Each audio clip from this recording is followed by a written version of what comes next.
Okay जी, hello everyone. आज हमारी class number 5 है। टॉपिक मैंने स्टोरेज शुरू किया था। मैंने कल आपको पढ़ाया था ईबीएस का, और ईबीएस में मैंने आपको बताया था कि इसके 3 टाइप्स होते हैं, एसएसडी, एचडीडी और मैग्नेटिक।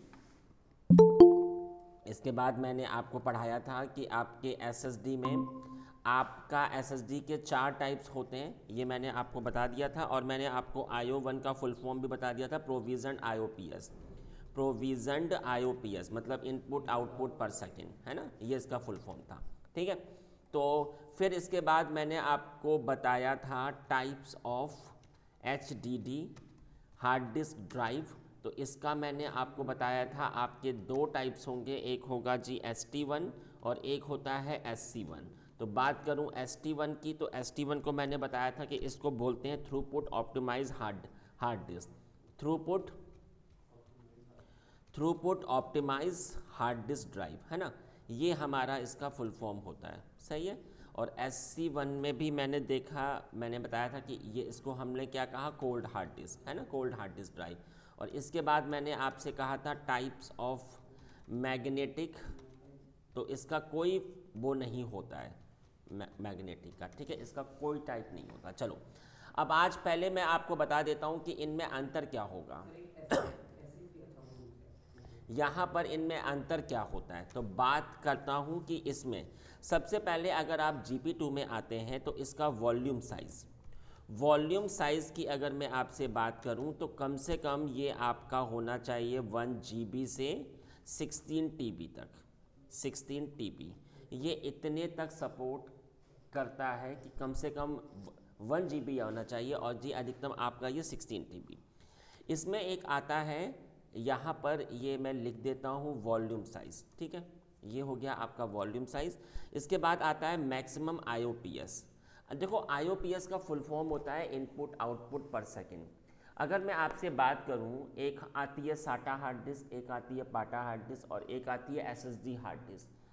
पाटा हार्ड डिस्क 500 GB की सिर्फ 800 में ही आराम से असाइन हो जाती है, बट 500 GB SSD की वो आपको 3-4 हज़ार में होती है। क्यों भाई, उनका साइज तो सेम है, तो अंतर इसलिए होता है स्पीड का।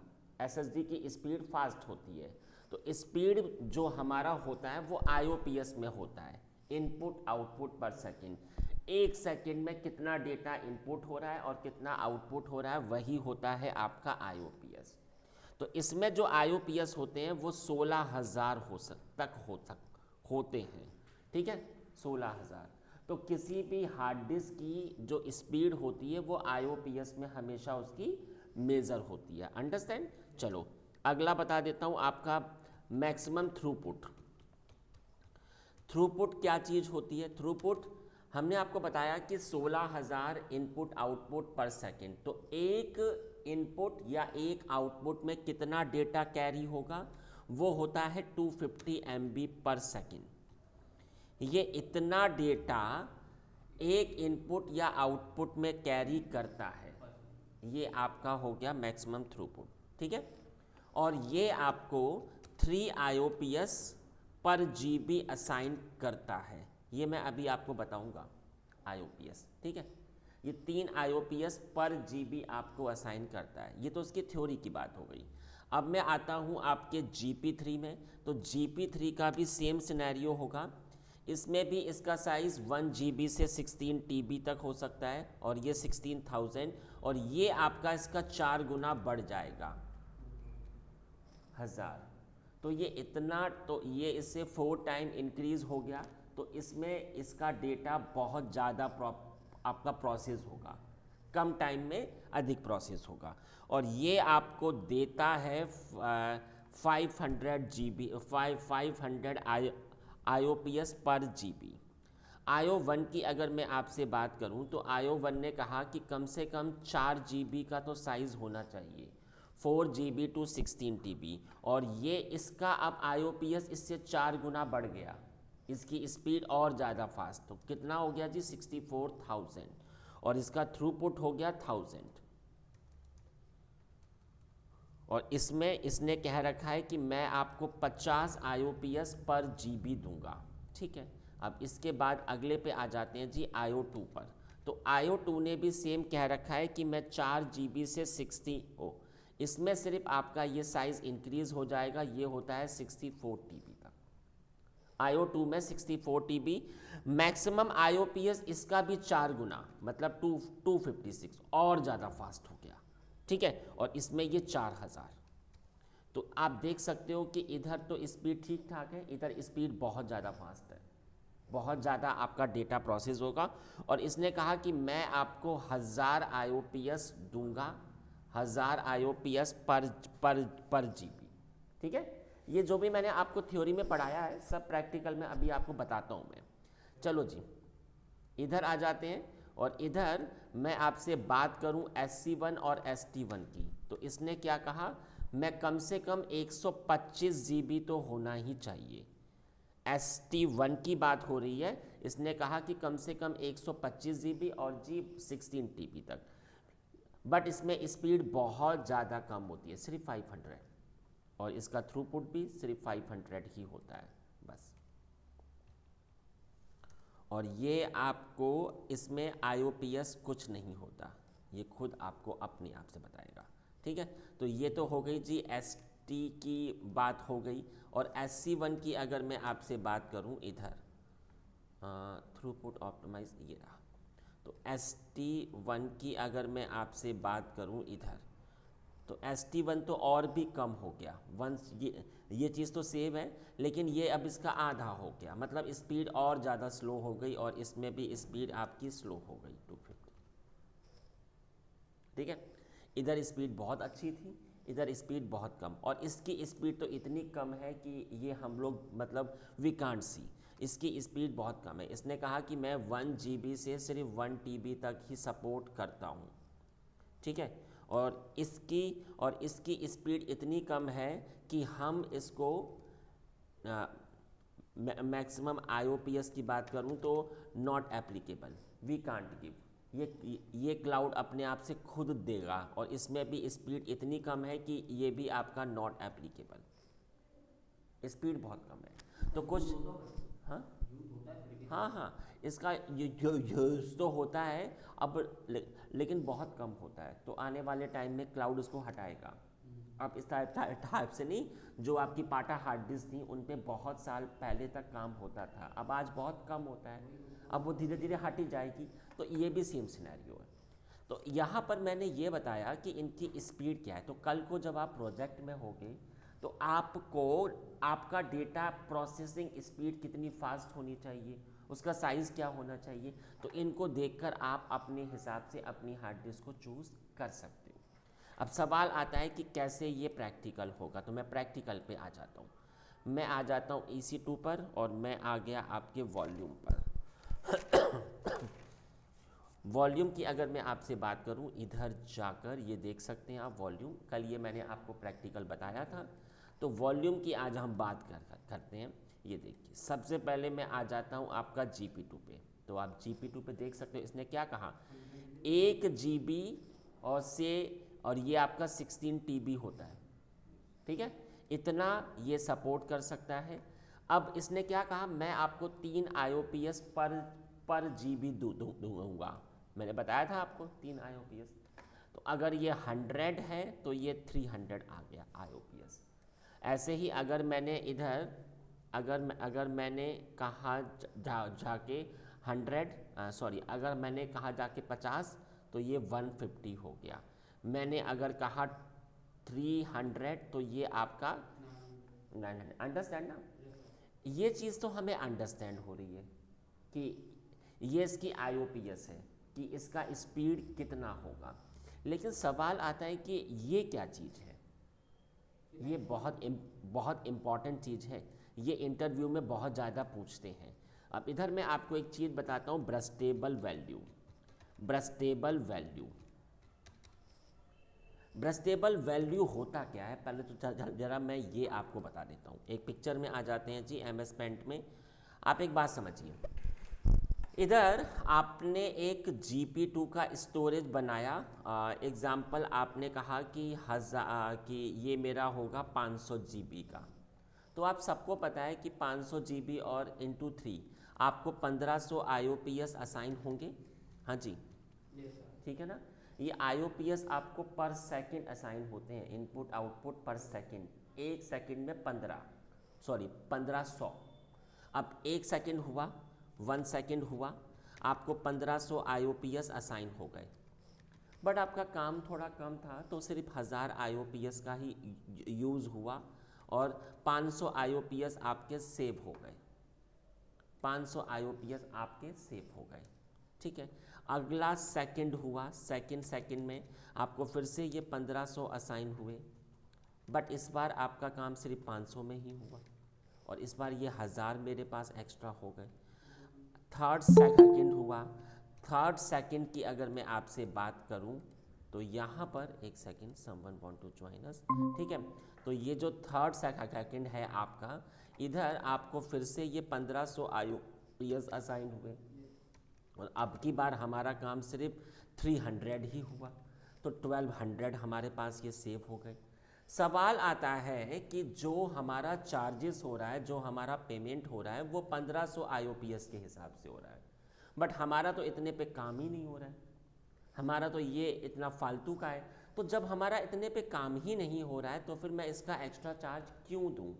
तो इस केस में क्लाउड ने ये कहा कि ठीक है, सपोज करिए अभी आज आपका काम कम है, कल को अगर आपका प्रोसेसिंग बहुत अगर आपका बढ़ गया तो 4 सेकंड में आपको मैंने 1500 IOPS दिए, बट आपको चाहिए हैं 2000 IOPS उस टाइम पर, तो जो मैं आपको 500 IOPS एक्स्ट्रा दूंगा उसका मैं कोई आपसे एक्स्ट्रा चार्ज नहीं करूंगा, जो आपके हमारे पास सेव है उनमें से ही उठाकर मैं आपको दे दूंगा। बात अंडरस्टैंड हो रही है? और ये कितने IOPS तक मैं सेव कर सकता हूँ? 3000 तक। आप देख सकते हो 3000 कहाँ पर शो हो रहा है, ये देखिए। अब अगर हमने इधर 1000 टाइप किया तो 1000 इंटू 3 3000, तो ये आपका हट जाएगा। सिर्फ 3000 तक अगर ये आ रहा है, अगर मैंने किया इधर 999 तो यहाँ पर ये आपको शो होगा।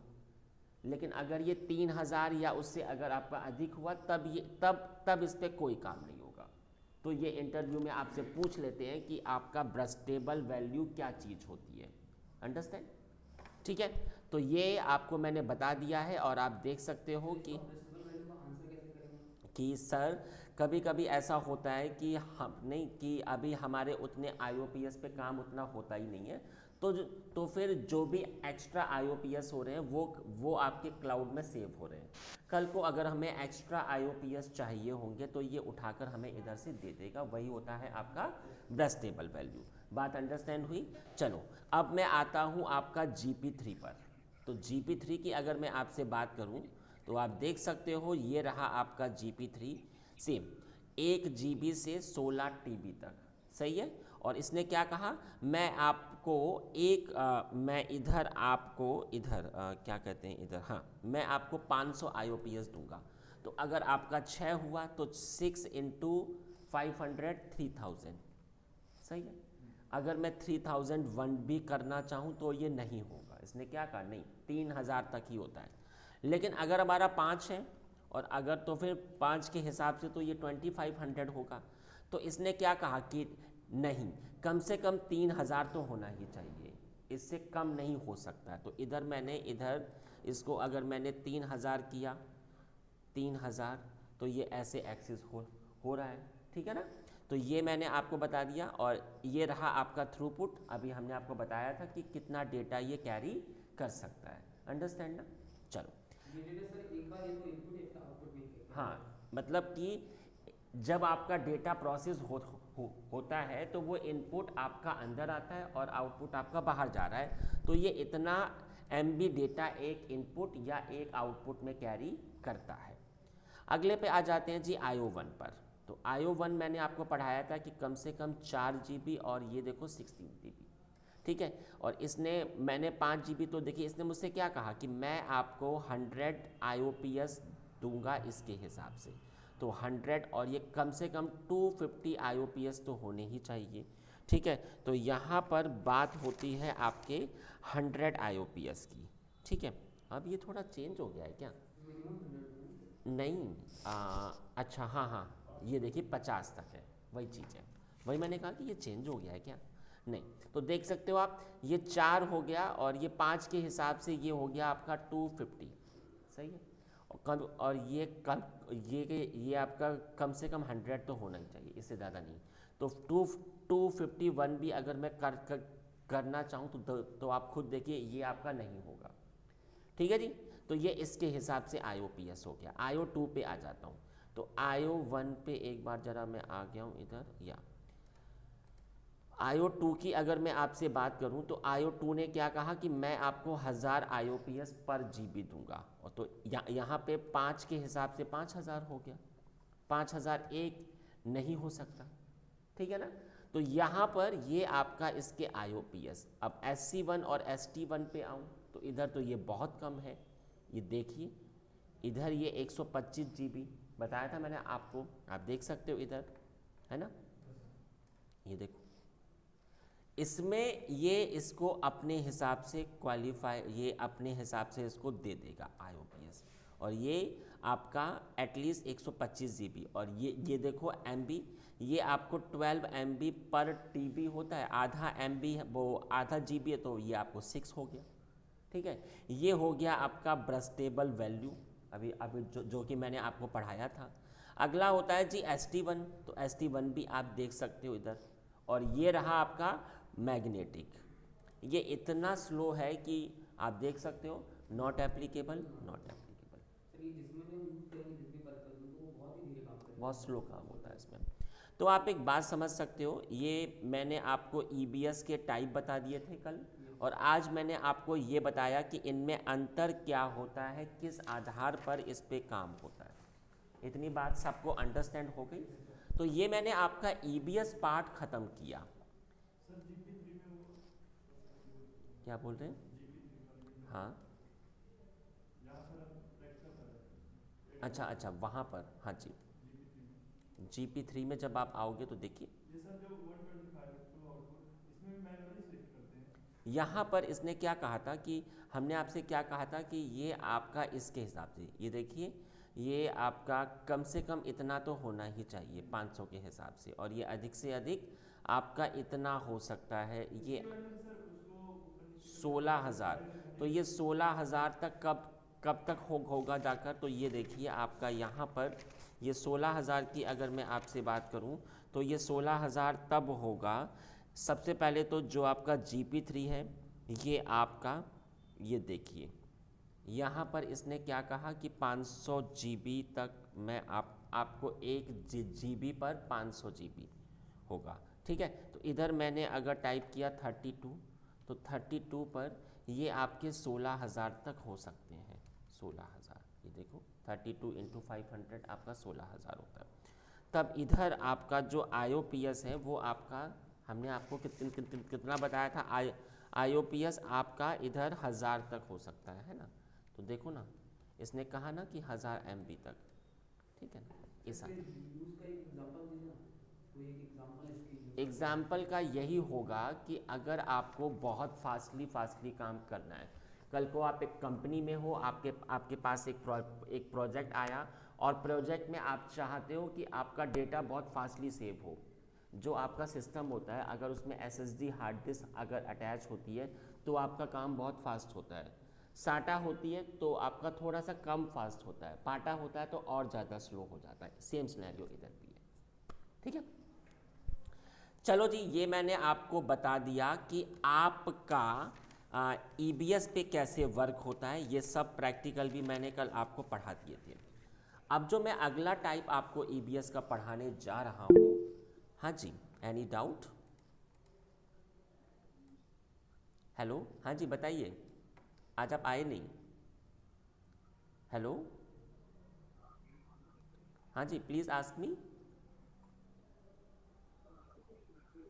Any query. आपकी मुझे आवाज़ नहीं आ रही है। Might be sir by mistake press हो गया हूँ। इधर तो मुझे अनम्यूट शो हो रहा है। ओके फाइन, ठीक है जी। अब मैं अगले टाइप पे आ जाता हूँ। मैंने कल आपको EBS बताया था और मैंने आपको बताया था ईफेमरल। ईफेमरल, ईफेमरल भी बोलते हैं इसको, ईफेमरल स्टोरेज अब मैं आपको पढ़ाता हूँ। और इसको हम लोग बोलते हैं आपका इंस्टांस स्टोर, भी इसी को बोल देते हैं इंस्टांस स्टोर। अभी आएंगे EFS के ऊपर भी, ठीक है। एक ईफेमरल स्टोरेज को हमने इंस्टांस स्टोर भी कहा, और इसी को हमने क्या कहा, टेम्परेरी स्टोरेज, टेम्परेरी स्टोरेज। देखिए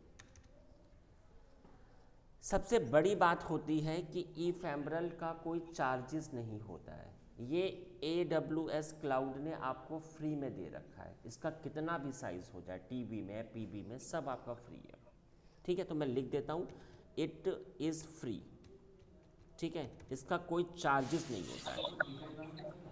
हाँ, लेकिन इसमें एक प्रॉब्लम है। प्रॉब्लम क्या है? प्रॉब्लम ये है कि अगर आपने इसमें कोई डेटा सेव किया तो ये डेटा आपका टेम्परेरी होता है। तो ज़रा मैं लिख देता हूँ, it save the data in temporary form, temporary form. ये डेटा को आपके टेम्परेरी फॉर्म में सेव करता है, इसीलिए it not use in production, it not use in production, hello, use in production. आपका इसका यूज़ प्रोडक्शन में नहीं होता है, it is only use in testing, it is only use in testing. इसका सिर्फ टेस्टिंग में ही काम होता है।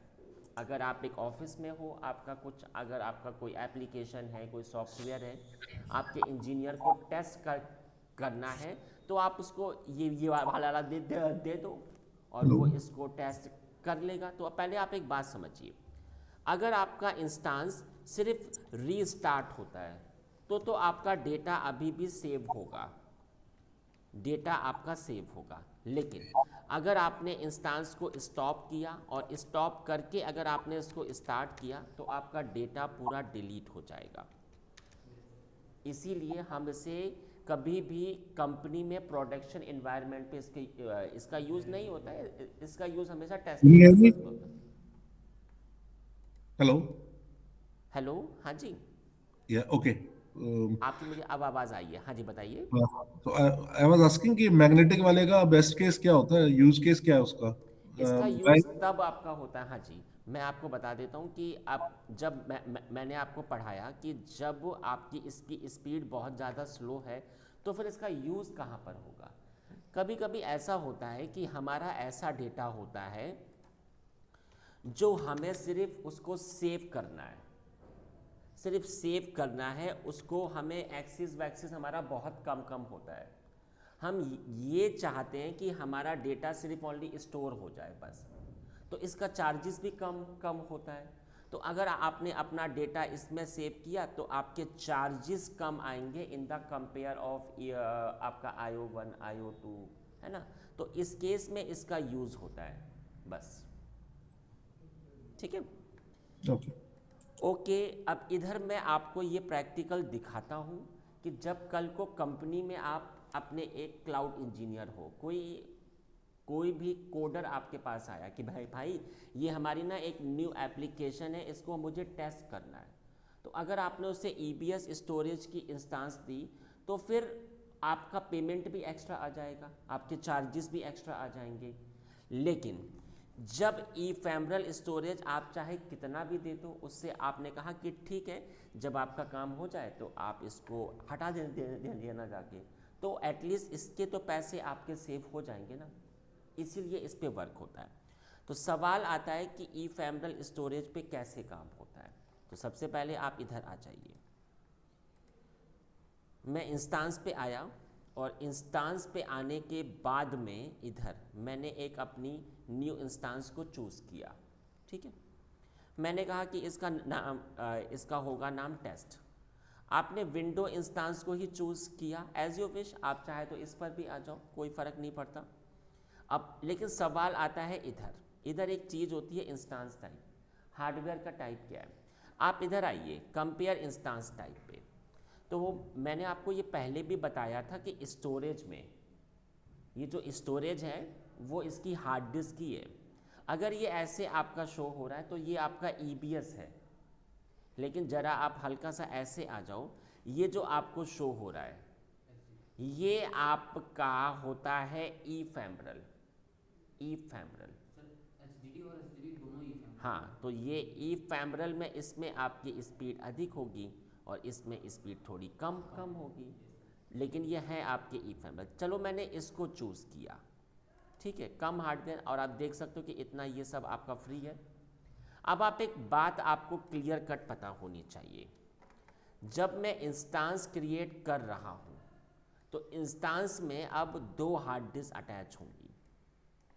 एक तो आपकी ईबीएस तो है ही है, ईबीएस तो है ही है, और ये आपको पता ही है कि 30 GB तक तो ये आपकी फ्री है। इसमें आपका ऑपरेटिंग सिस्टम होगा, और जो सेकेंडरी हार्ड डिस्क है ये आपकी ई फैम्ब्रल है, ई फैम्ब्रल होगी, ठीक है ना।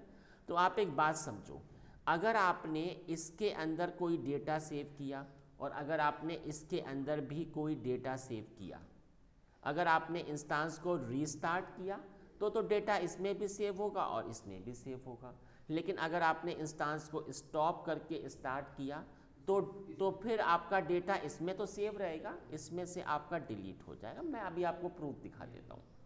तो चलिए, प्रूफ में आप देख सकते हो हमने इस हार्ड डिस्क को चूज़ किया, ठीक है। तो यहाँ पर सेलेक्ट इंस्टांस पे जब मैं आया और यहाँ पर सब कुछ ठीक है, मेरे पास की शायद पुरानी पढ़ रखी है, नहीं पढ़ रखी, तो चलो मैंने एक न्यू की बना ली, क्लाउड की, और ये पैम है, ठीक है। क्रिएट की प्रेयर पे आ जाते हैं। अब आप इधर आइए, जो इम्पॉर्टेंट चीज़ है वो इधर है, ये देखिए कॉन्फ़िगर इंस्टांस में जब आप आ रहे हो एडवांस में तो देख सकते हो इसका टाइप क्या है, आप देख सकते हो ईबीएस है, ठीक है, और ये आपका 30 GB है, सही है। अब लेकिन आप ज़रा इस पे आओ, ये क्या है, इंस्टांस स्टोर वॉल्यूम। हमने आपको बताया था कि ई फैम्ब्रल को हमने इंस्टांस स्टोर भी कहा हुआ है। अब आप ज़रा इस पर देख लो, इसने क्या कहा, मैं आपको 16 GB की 2 हार्ड डिस्क दूंगा, दोनों आपकी ई फैम्ब्रल ही होंगी, ये देख लो, एक ये रही ई फैम्ब्रल है ना, और यहाँ भी ई फैम्ब्रल है, ये देख सकते हो आप। अंडरस्टैंड हो रही है बात मेरी आपको? सर इसमें वो ऑप्शन नो नहीं करेंगे क्या, जो आपने कल पढ़ा था वॉल्यूम का? वो तो आपकी इच्छा है, अगर आप चाहते हो तो आप इसे कर दो, अदरवाइज मत करो, वो चीज़ आपके ऊपर है। हम इधर आ जाते हैं, तो अब इसमें एक्चुअली में हमारी तीन हार्ड डिस्क अटैच होंगी, आप देख सकते हो, एक तो ईबीएस है और 2 आपकी ई फैम्ब्रल होंगी। चलो मैंने इसको क्रिएट करना शुरू किया, तो ज़रा ये एक बार हो जाए, फिर आई विल शो यू।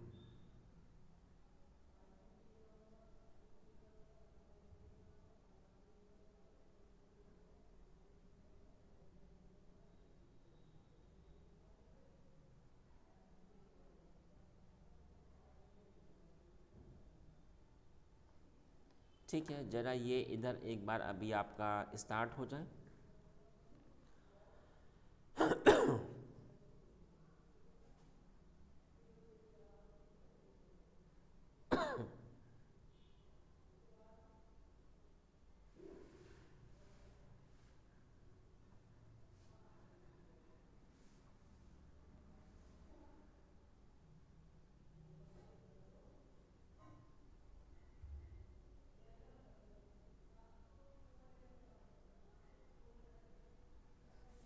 ठीक है, ज़रा ये मेरा एक बार अभी स्टार्ट हो गया होगा, तो ज़रा मैं इधर आ जाता हूँ, कनेक्ट ऑप्शन पे आ गया और आरडीपी क्लाइंट पे आ गया, और यहाँ पर मैंने इसके डाउनलोड किया और गेट पासवर्ड पे गया मैं। अच्छा प्लीज़ वेट, मैंने आपको बताया था ना कि ये इंस्टांस थोड़ी सी स्लो होती है, तो थोड़ा सा अभी आपको इंतज़ार करना पड़ेगा।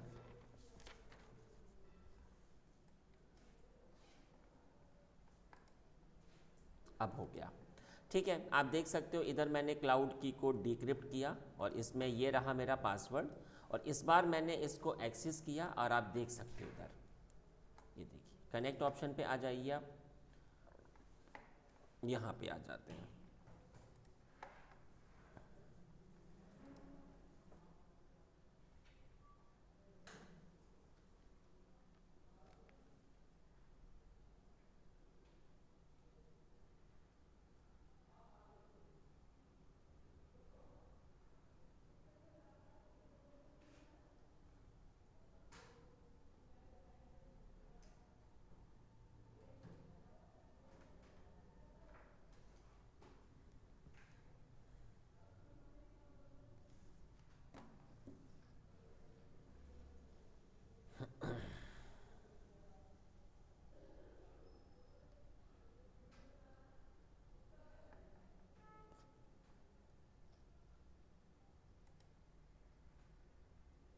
ओके, ये अभी ओपन हुआ है। मैं विंडो एडमिनिस्ट्रेटिव टूल्स में आ जाता हूँ, कंप्यूटर मैनेजमेंट में आ जाता हूँ, ये देख लीजिए आप। ठीक है, अब इधर आपको ये 3 हार्ड डिस्क शो होगी।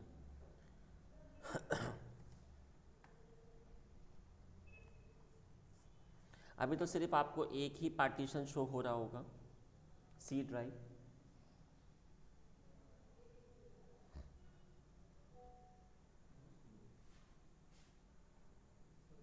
देखिए सी ड्राइव।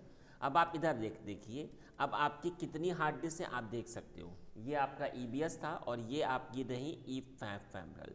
तो आप ऐसे आना पड़ेगा, आपको ऑनलाइन करना पड़ेगा, फिर आपको इनिशियलाइज डिस्क, फिर आपने एक हार्ड डिस्क का पार्टीशन बना दिया, नेक्स्ट नेक्स्ट करके एक पार्टीशन हो चुका है। ऐसे ही मैं अपनी अगली हार्ड डिस्क को भी एक्टिवेट कर सकता हूँ, आपकी इच्छा। तो लीजिए, बोल रहा है कि ऑनलाइन, ठीक है, ऑनलाइन किया मैंने इसको, और इधर इनिशियलाइज डिस्क पे गए और यहाँ पर मैंने एक और न्यू पार्टीशन बना लिया। तो चलिए अब मैं आपको प्रूफ करके दिखाता हूँ जो भी मैंने अभी आपको पढ़ाया। अब देखिए, एक आपको D और एक E शो हो रहा है। आप चाहे तो एक में आ जाओ, चाहे आप इनमें आ जाओ, आपकी इच्छा। चलो मैं अभी एक में ही आ जाता हूँ। मैंने कहा कि ये मेरा एक बहुत इंपॉर्टेंट डेटा है। मैंने कहा ड्यूकैट और ड्यूकैट, ठीक है, ड्यूकैट है इसके अंदर। और इधर मैंने क्या किया, इधर मेरा ये बहुत इंपॉर्टेंट फाइल है। मैंने कहा फाइल का नाम होगा टेस्ट, ठीक है, टेस्ट, ठीक है। अब जो अब ये हमारा डेटा इधर ई फैमरल के अंदर सेव हो चुका है। आप फिर से देख लो। और इधर भी मैं एक काम करता हूँ कि जो मेरा EBS है इसके अंदर भी मैं एक डेटा को सेव कर देता हूँ। मैंने कहा ABC, ठीक है। तो यह देख सकते हो, एक मैंने EBS में सेव किया, एक आपका ई फैमरल में है। मैंने आपको पढ़ाया था कि अगर आपका इंस्टांस रीस्टार्ट होता है तो आपका डेटा सेव होगा। तो चलिए मैं आपको प्रूफ दिखा देता हूँ। मैं इधर आया और इधर मैंने किया इसको रीस्टार्ट। तो देखिए रीस्टार्ट, जरा एक बार ये हो जाए।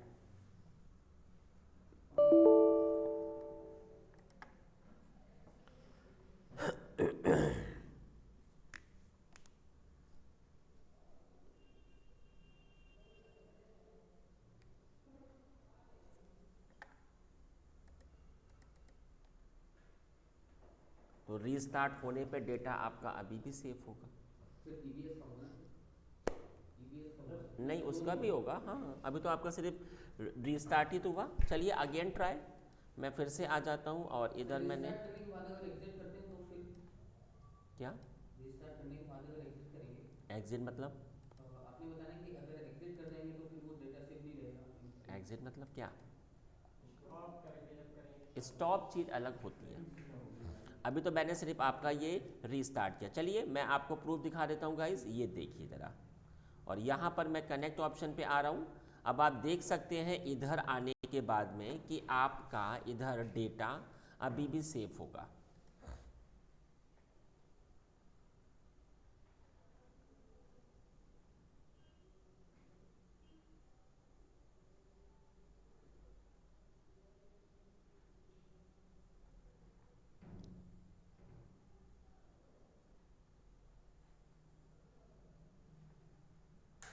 तो चलिए मैं अब आपको ज़रा प्रूफ दिखा देता हूँ। देखिए इधर आपका डेटा इसके अंदर तो होगा ही होगा सेव। ये रहा आपका, ज़रा एक बार ये ओपन हो जाए प्रॉपर तरीके से। ये देखिए ABC, इसमें तो है ही है, इसमें तो होगा ही होगा। खैर, लेकिन जो हमारा मेन काम है वो है ई फैमरल का। तो देखिए इसके अंदर भी डेटा अभी भी आपका सेव है, ठीक है। लेकिन मैंने आपको पढ़ाया कि अगर ये आपने स्टॉप किया, स्टॉप करके अगर आपने इसको रीस्टार्ट किया तो फिर ये स्टॉप, मैंने पहले इसको किया, स्टॉप पे आ जाते हैं जी। इधर मैंने किया ऐसे और इंस्टांस स्टेट पर स्टॉप, ठीक है। ज़रा ये पहले एक बार स्टॉप हो जाए।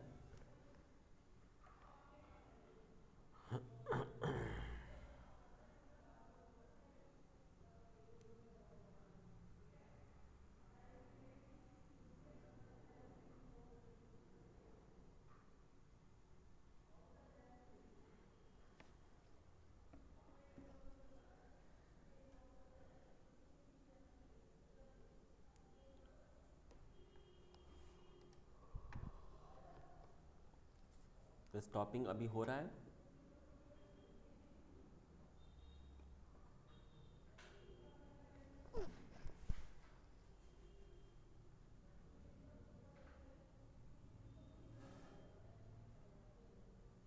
ये देखिए हो गया स्टॉप। मैंने इसको फिर से एक बार स्टार्ट किया तो देख लीजिए ज़रा, स्टार्ट करने पर ये सामने अभी आपके शो होना शुरू हो जाएगा। Please wait.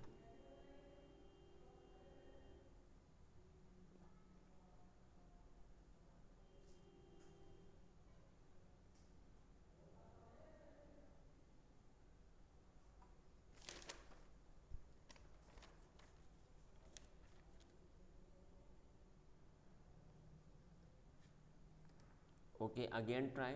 तो इधर मैंने कनेक्ट किया और RDP क्लाइंट पे गए और फिर से मैंने इसको किया, गेट पासवर्ड को किया और अपलोड प्राइवेट की को किया और क्लाउड, ये देखिए डिक्रिप्ट। ठीक है, इस पासवर्ड को मैंने कॉपी किया और इधर जाकर मैंने इसको फिर से ओपन किया, पेस्ट किया और ओके पे गए। यस,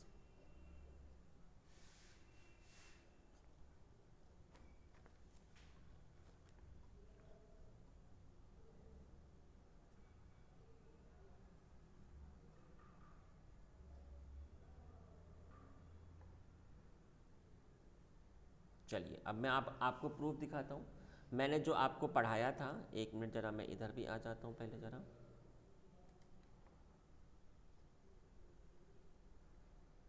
तो आप देख सकते हो इधर सिर्फ अब आपको एक ही हार्ड डिस्क शो हो रही है। क्यों ऐसा, क्यों हुआ? क्योंकि यहाँ से ये देखिए,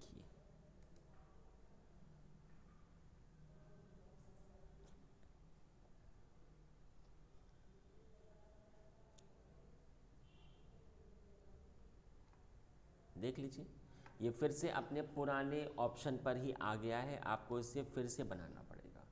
सही है। तो ईफेमरल का यूज़ तब आपका होगा जब अगर आपको कुछ टेस्टिंग वगैरह करनी ये हो। सर अनएलोकेटेड शो करते रहेगा। अनएलोकेटेड अगर आप फिर से बनाओगे तो फिर से अभी आपका एक न्यू पार्टीशन तो आ जाएगा, बट आपका डेटा तो इधर आपका होगा ही नहीं। अंडरस्टैंड ना? ठीक है, तो ये मैंने आपको ईफेमरल का पढ़ा दिया कि ईफेमरल का यूज़ कैसे होता है। तो ज़रा मैं इसको टर्मिनेट, हाँ जी बताइए। सर जो आप ये बता रहे थे ना, अगर हम स्टॉप की जगह स्टार्ट या शट डाउन करें तो डेटा कहीं नहीं जाएगा, सिर्फ स्टॉप होने पे ही डेटा मिस होगा। हाँ, ओनली और स्टॉप इसका होने साइज पर। और इसका साइज कितना आपने बोला था कि अनलिमिटेड है, बट यहाँ पे तो हाँ, सिर्फ 16 GB दिखा इस रहा है। नहीं, यहाँ पर जब मैं आपको एक चीज़ दिखाता हूँ, एक मिनट ज़रा मैं इसको टर्मिनेट कर देता हूँ। इसका श्योर। साइज़ इधर से है, आपको कितना साइज़ चाहिए उसके हिसाब से आपको ना यहाँ पर ये यू हैव टू चूज़। ये देखिए यहाँ पर जब आप आते हो ना इंस्टांस टाइप में, तो इधर आपको इसका हार्डवेयर चूज़ करना पड़ेगा। देखिए इतना आपके पास अवेलेबल है, ये देखिए इतना है, आप खुद देख लीजिए कितना हाई फाई है। 1800 GB SSD और ये फ्री अवेलेबल है। ठीक है, ये देखिए आप 3800 है ना, तो ये इतना होता है साइज़। ओके, बट सर यहाँ पे कैसे डिफाइन करेंगे कि ये वाला पोर्शन है, इसमें कैसे डिफाइन, यहाँ मतलब पर कैसे आइडेंटिफाई करेंगे स्टोरेज टाइप? स्टोरेज में अगर आपका ये ऐसे हाइफन शो हो रहा है तो इट मीन्स राइट। ये ओनली आपका EBS को ही सपोर्ट कर सकता है। बट इसमें ये जो अलग से आपको शो हो रहा है तो फिर इसमें EBS तो है ही है, प्लस इसके अलावा ईफेमरल हार्ड डिस्क भी होगी। और यही ephemeral का साइज है। हाँ, ये जो आपको साइज शो हो रहा है ये आपका ईफेमरल का साइज होता है, ये वाला। ठीक है, चलिए जी ठीक है। अगली चीज़ बता देता हूँ। अब यहाँ पर जो अब जो अगला प्रैक्टिकल होगा स्टोरेज, वो आपका EFS है। EFS का फुल फॉर्म होता है इलास्टिक फाइल सिस्टम। मैंने आपको लाइनेक्स में एक प्रैक्टिकल आज मैं आपको पढ़ाऊँगा। एक प्रैक्टिकल होता है जी NFS का फुल फॉर्म होता है नेटवर्क फाइल शेयरिंग। उसमें होता क्या है, इसका काम होता है कि आपका डेटा शेयर हो जाता है। इसमें आपका डेटा शेयर होता है, बट ये प्रैक्टिकल सिर्फ ओनली आपका लाइनेक्स में ही होता है। सेम सिनेरियो, EFS सिर्फ आपके लाइनेक्स इंस्टांस के साथ में ही अटैच होती है। तो मैं ये ई एफ एस का काम है। लेकिन इसमें एक खासियत है, देखो अभी आप एक बात समझिए, इधर आ जाते हैं जी। आपको मैंने अभी EBS पढ़ाया, ई फैमरल पढ़ाया। एग्जाम्पल, ये आपकी अगर 3 इंस्टांसेस हैं, 1 2 3, और ये अगर आपका EBS का स्टोरेज है, तो इसमें पहली शर्त क्या थी कि जो स्टोरेज का एबिलिटी जोन है, इंस्टांस का भी सेम ही एबिलिटी जोन होना चाहिए। पहली बात पता है आपको। इसमें अगर मैंने इसके साथ अटैच किया, हाँ जी, काम आपका शुरू हो जाएगा। बट अगर आपको इस वाली इंस्टांस के साथ अगर इसको जोड़ना है, तो आपको इससे डिस्कनेक्ट करके इससे कनेक्ट करना पड़ेगा। सेम सिनेरियो इधर, मतलब ये आपका तीनों इंस्टांस से कनेक्ट होगा, बट एक टाइम पर सिर्फ एक से। लेकिन जो EFS होता है, इसका यूज़ सबसे ज़्यादा होता है। क्यों होता है यूज़? सबसे खासियत बात, EFS को मैं एक साथ तीनों इंस्टांस के साथ जोड़ सकता हूँ। इसका यूज़ कहाँ पर होता है? अगर आपके पास एक प्रोजेक्ट आया, आपकी एक टीम है, वो टीम अपने कोड को एक सेंट्रलाइज प्लेस पर सेव करना चाहती है, तो अगर इसने कोई भी काम किया तो इसने इधर सेव किया, इसके काम को ये और ये आपके आसानी से देख पाएंगे, और इसने अगर कोई काम किया तो इसका काम ये और ये आसानी से देख पाएंगे। और EFS की सबसे खासियत बात क्या होती है? इसका एबिलिटी जोन अलग है, इसका एबिलिटी जोन अलग है, इसका अलग है, इसका अलग है, बट ये आपस में आपके कनेक्ट हो जाएंगे। EBS में आपका सेम एबिलिटी जोन का होना मैंडेटरी था, इसमें ऐसा कुछ नहीं होगा। तो मैं इधर लिख देता हूँ, it connect multiple instance with a storage, ठीक है, विद आ EFS स्टोरेज, ठीक है। और इट कैन कनेक्ट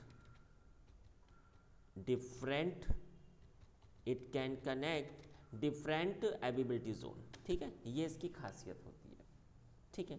तो चलो मैं एक काम करता हूँ, सबसे पहले मैं 3 हमारी इंस्टांस होंगी, I will make 3 instance, 3 Linux instance, ठीक है। और सबसे बड़ी बात होगी, एक आपका एक A में बनाऊँगा जाकर मैं, एक आपका A एबिलिटी जोन में होगा, एक आपका B एबिलिटी जोन में, और एक आपका C एबिलिटी जोन में। लेकिन आप एक बात समझिए, इधर जो आपका सिक्योरिटी ग्रुप या फायरवॉल आपका यूज़ होगा, उसमें ये इम्पॉर्टेंट है कि NFS प्रोटोकॉल अलाउ होनी चाहिए, क्योंकि जब ये NFS अलाउ होगा, ये आपका तभी इसको कनेक्टिविटी का ये आपको अलाउ करेगा। तो ये आपके इसमें शर्तें हैं। चलिए, तो इधर मैं आ जाता हूँ अपने सर्वर पर, और इधर EC2 में आ जाते हैं जी। EC2 में आप देख सकते हो ये मेरा इंस्टांस है। चलिए, मैं इंस्टांस पे आ गया ऐसे, और इंस्टांस पर मैंने किया अपना लॉन्च इंस्टांस, ठीक है। I just give the name server 1, ठीक है। आप ओवस आपने इसी को उठा लिया, ये देखिए, चाहे तो आप चाहे तो अपने RHEL के भी ओवस में आ सकते हो, आपकी मर्जी।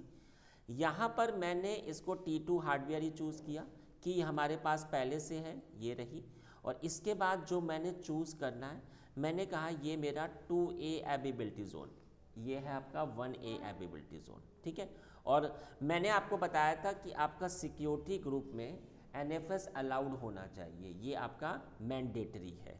तो NFS चाहे तो आप ऐसे आ जाओ, ऐड सिक्योरिटी ग्रुप, और ये देखो NFS जिस टाइप से नहीं हमारा HTTP पोर्ट अलाउड हुआ था, ये देखिए NFS का पोर्ट नंबर होता है 2049। आपकी अगर आपकी 3 इंस्टांसेस हैं, तो आप तीनों के लिए अलग अलग फायरवॉल भी हो सकता है, और जी चाहे तो आपका एक भी हो सकता है। चलो मैं अभी एक पर आ जाता हूँ। मैंने इसको क्या नाम दे दिया? MyST, आप कुछ भी नाम दे सकते हो, इसको भी मैंने नाम दे दिया MyST। तो आप देख सकते हो इसमें SSH भी अलाउड है और इसमें NFS भी अलाउड है, सही है। और इसको मैंने बनाया जाकर ये आपका यहाँ पर मैंने कहा एनीवेयर, ठीक है। और ये अभी एक इंस्टांस मेरा 1A एबिलिटी जोन में क्रिएट होना शुरू हो चुका है। क्या चीज़? पोर्ट होते हैं इसमें, आपका जो प्रोटोकॉल होता है ना, हर एक प्रोटोकॉल का अपना एक पोर्ट नंबर होता है। ये क्या चीज़ है, ये क्यों आ गया भाई? मैंने कहा व्यू ऑल इंस्टेंस। एक इंस्टेंस अभी आपका क्रिएट होना शुरू हो चुका है, ये देखिए। अब मैं ऐसे ही एक अगली इंस्टेंस में आ जाता हूँ। तो मैंने इधर कहा जाकर लॉन्च इंस्टेंस, मैंने इसको नाम दे दिया सर्वर 2, ठीक है, सर्वर 2 नाम दे देता हूँ। और सेम सिनेरियो, और ये रहा मेरा की। और इधर मैंने अब की बार मैंने चूज़ किया 1B, आप देख सकते हो ये रहा मेरा 1B, ठीक है। पहले मेरा 1A था, अब की बार मैंने 1B। आप चाहे तो न्यू फायरवॉल को क्रिएट कर लो, या अगर आपके पास कोई पहले से, हाँ जी हमारे पास तो है, क्या नाम है, MyST, है ना। तो ये भी आप ऐसे चूज़ कर सकते हो। 2 इंस्टांसेस आपकी क्रिएट होना शुरू हो चुकी हैं। अब ये आपकी मैं एक तीसरी इंस्टांस, ऐसे ही आप और भी इंस्टांस क्रिएट कर सकते हो अलग अलग एविबिलिटी जोन पे, चाहे सेम एविबिलिटी जोन पे, कोई फ़र्क नहीं पड़ता। मैंने कहा सर्वर 3, हाँ जी बताइए। ये हम जो कर रहे हैं वो अवेलेबिलिटी जोन के अंदर कर रहे हैं, रीजनल लेवल पे करना हो तो कॉमन से कैसे करेंगे? नहीं, तो फिर नहीं हो पाएगा। ये आपका अलग अलग अभी, ये आपका इम्पॉर्टेंट है कि ये सेम रीज़न पर ही होना चाहिए अभी के लिए। हाँ, आगे मैं आपको पढ़ाऊँगा कि अगर ये अलग अलग पर भी होंगी तो ये आपकी कनेक्टेड होंगी, बट अभी के लिए ये आपका सेम होना चाहिए, ठीक है। चलिए जी, इधर आ जाते हैं। इधर मैंने अपने इंस्टांस को चूज़ किया, इधर मैंने अपनी की को चूज़ किया, और सेम सिनेरियो मैं इस बार अपना 1C पे आ जाता हूँ। तो 1C क्या है हमारा, ये रहा, ठीक है। 1C को मैंने चूज़ किया, और यहाँ भी मैंने अपनी सेलेक्ट एग्जिस्टिंग ग्रुप को ही उठा लिया। MyST कहाँ गया, ये रहा, ठीक है। चलिए, इसको मैंने बना दिया जाके, तो ठीक है। तो मेरी तीन इंस्टांसेस आप देख सकते हो, इनके अलग अलग एविबिलिटी जोन है। मैं आपको इधर से भी दिखा देता हूँ, आप देख सकते हो। एक आपका 1A में है, एक आपका 1B में है, एक आपका 1C में है। अब सवाल आता है कि चलो अभी मैंने तीनों का इसमें कंसोल एक्सेस किया, तो चलो ऐसे आ जाता हूँ जी मैं ऐसे, और इसको मैं, हाँ जी बताइए। आपने तो बताया था कि एक अवेलेबिलिटी जोन में अपन सिर्फ 20 कर सकते हैं, ठीक है। एक न, एक एक एविबिलिटी जोन में नहीं, एक रीजन में, हाँ, तो जो 20 बन। इंस्टेंस अपन टर्मिनेट कर देते हैं उनका तो कोई मतलब वो नहीं वो है नहीं ना? हटेंगी फिर, वो फिर आपकी काउंट नहीं होती हैं, जो इस टाइम पे चल चल रही रही है हैं केवल वो वाली। तो ये अभी ज़रा एक बार आपका एक्सेस हो जाएगा इस, ये देखिए मैंने किया सूडो सू, ठीक है, आपको पता ही है। और यहाँ पर मैं इसको चाहे तो एक बार, ठीक है, ये आप देख सकते हो, ये आपका फर्स्ट वाला है, ठीक है। इधर आ जाता हूँ, सेकंड को मैंने एक्सेस किया, तो सेकंड मैं ऐसे गया, कनेक्ट ऑप्शन पे गया, और ये भी मेरा ऐसे कनेक्ट, तो फिर इसको उठा के मैंने ऐसे शिफ्ट किया, तो ये मेरा टू वाला है। ऐसे ही मैं थर्ड पे भी आ जाता हूँ, तो ये रहा मेरा थर्ड वाला। मैंने थर्ड को ऐसे कनेक्ट किया, और इधर भी मैंने कनेक्ट किया, और इसको भी मैंने ऐसे शिफ्ट किया। तो आप देख सकते हो first instance, second instance, third instance. तो ये वाला तो मेरा अभी ओपन हो गया। इधर भी मैंने टाइप कर दिया सूडो सू, ठीक है, और यहाँ पर, और इधर भी मैंने टाइप किया सूडो सू। अब मैं आता हूँ EFS पर, अब मैं आता हूँ, तो अभी मेरा सिर्फ ओनली इंस्टांस पर ही काम हुआ। मैंने इधर सर्च किया EFS, और EFS में मैंने इसको ऐसे बना दिया। तो आप देखिए EFS आपका किसी भी एविबिलिटी जोन में हो सकता है, कोई फ़र्क नहीं पड़ता है। ये देखिए EFS अलग से एक आपकी सर्विस होती है।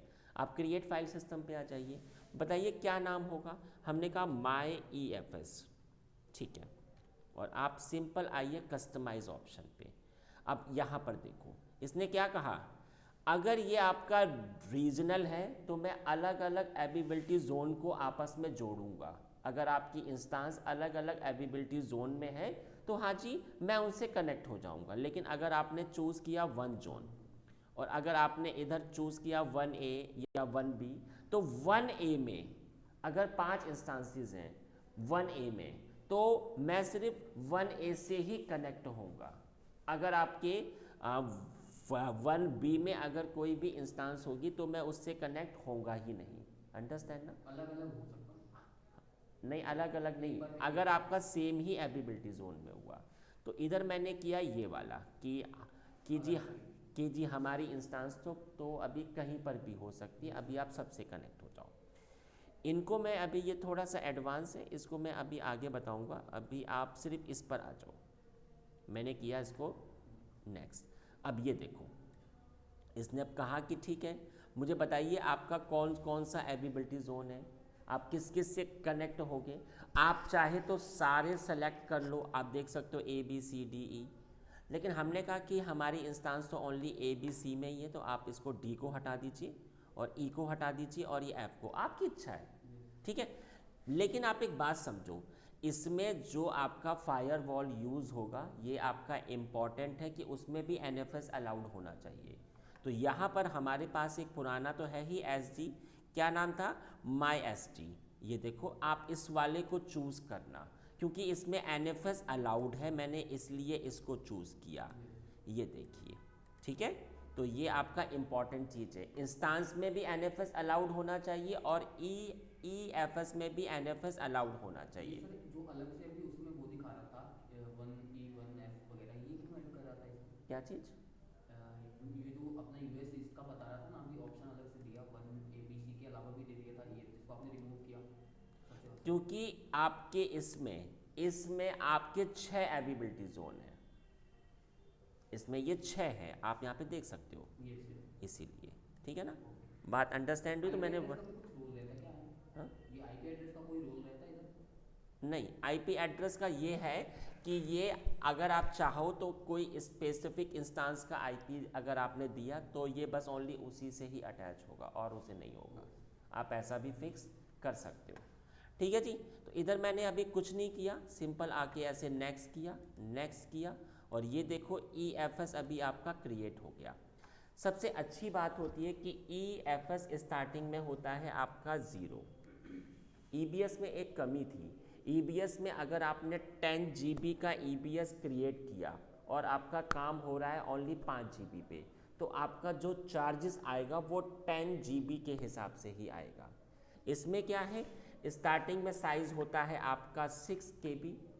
आप इसमें अगर आपने 5 GB डेटा अपलोड किया तो इसका साइज़ 5 GB हो जाएगा और आपका सिर्फ उतना ही बिल आएगा।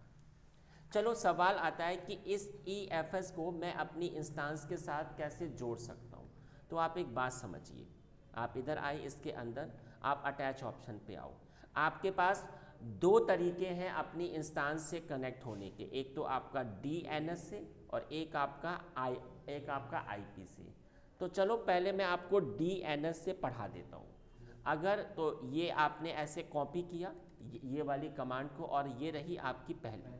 तो यहाँ पर आप सबको पता है कि RHEL में आपका स्टोरेज आपको वो माउंट करना पड़ता है, सबका आपको पता है। तो इधर मैंने एक फ़ोल्डर बना लिया mkdir/aa, इधर भी मैंने एक फ़ोल्डर बना लिया mkdir/bb और इधर भी मैंने एक फ़ोल्डर बना लिया mkdir/cc। ऐसा मैंने इसलिए किया क्योंकि मैं अपने स्टोरेज को इसके साथ अटैच करूँगा। तो यहाँ पर ना अब आप पूरी कमांड को कॉपी मत करो, इतनी कमांड को कॉपी करो। क्यों? क्योंकि ये उस फोल्डर का नाम है जो कि इसके साथ अभी आप जो अटैच होंगे। अभी हमारा अपना फोल्डर है तो हम तो अपना नाम देंगे जाकर। इसको मैंने ऐसे पेस्ट कर दिया और इसके बाद आप इसे किस फोल्डर के साथ अटैच करना चाहते हो, मैंने कहा 1 ये AA। तो इसने क्या कहा कि देखिए अभी आपके पास EFS का फाइल सिस्टम का पैकेज इंस्टॉल नहीं है, तो ये पैकेज पहले आपको इंस्टॉल करना पड़ेगा। क्या है जी पैकेज? तो मैंने ये आपको पढ़ाया था yum इंस्टॉल। अच्छा अभी आप लोगों का ये हुआ नहीं है, मैं अभी आपको बताऊंगा। yum इंस्टॉल -y ये तरीका होता है किसी सॉफ्टवेयर को इंस्टॉल करने का। तो मैंने टाइप किया Amazon-EFS और -utils। ये कमांड से आपका ये पैकेज पहले इंस्टॉल्ड होना मैंडेटरी है, तभी आपका काम शुरू होगा। आप कॉपी पर आ जाओ, मैंने इधर भी इंस्टॉलेशन किया, इधर भी किया और उधर भी किया, ये देखिए, ठीक है। तो यहाँ पर भी किया। तो जब ये आपका इंस्टॉल्ड हो चुका है, हाँ अब आपका काम हो जाएगा। तो देखो मैंने फिर से वही कमांड चला ली जाकर। तो इसने क्या कहा कि हाँ जी अभी ये आपका माउंट हो रहा है।